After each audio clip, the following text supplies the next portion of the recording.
Guys আমি একটা information দেওয়ার জন্য ফোন করেছি। ই করো আমার বাবুর দাঁত নেই। আমার দাঁত আছে দেখেছো কিন্তু আমার বাবুর দাঁত নেই। আমার উপরে দুটো দাঁত নড়ছে একসাথে। দেখি কি হয়েছে রে?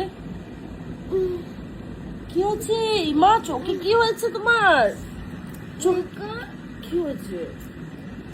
হ্যাঁ কিছু তো একটা হয়েছে। কি হয়েছে? সরি আমি বুঝতে পারিনি। আচ্ছা আমার একটা কথা শোনো, আমি এখনই ফোনে কথা বলছিলাম দিয়ে ফোনটা দিয়ে তুলতে গেছে, ওর চোখে লেগে গেছে, দিয়ে ফোনটা ফুলে গেছে। আমি বুঝতে পারিনি যে এরকম হয়ে যাবে, সত্যি কথা। সরি কোথায় যাবি না? ও না না না যেতে তো হবে। Sorry baby sorry. কি পয়সা? সরি বাড়ি কিছু না, পয়সা আজকে বাবুকে ক্রিকেটে নিয়ে গিয়ে আমি কিছু কিনে দিইনি, ঠিক আছে? এটাই হচ্ছে ওর সব থেকে বড় একটা রাগ, যে ওর মা ওকে কিছু কিনে দেয়নি। সত্যি একটা কথা বলো তো, এই যে আমি রোজ যাই, রোজ গিয়ে রোজ না, সপ্তাহে 3 দিন আমার যেতে হয়। তো ফ্যানটা বন্ধ করতে, ফ্যানটা অফ কর না, ফ্যানটা অফ করে একটা কথা বলবো।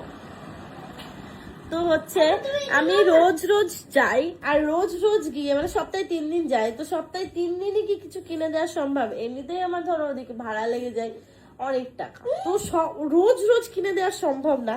সেই জন্যই আজকে আমি প্ল্যান করেছি আজকে আমি কিছু দেবো না। তো আমি আজকে কিছু দিইনি অবশ্য, এর জন্য সেই থেকে আমার উপর রাগ। ও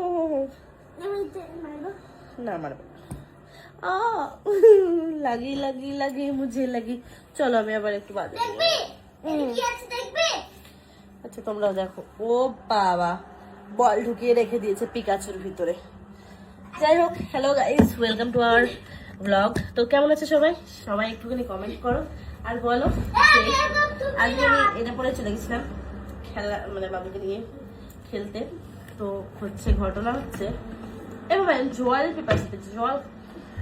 যাই হোক, আবার এটা পরেই যাবো এখন বাজারে, যোধপুর বাজার।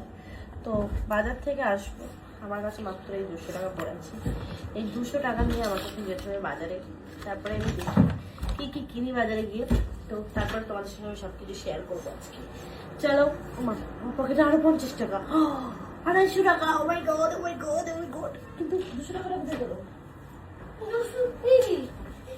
মিল গয়া। তো আমি চকলেট নিয়ে আসবো।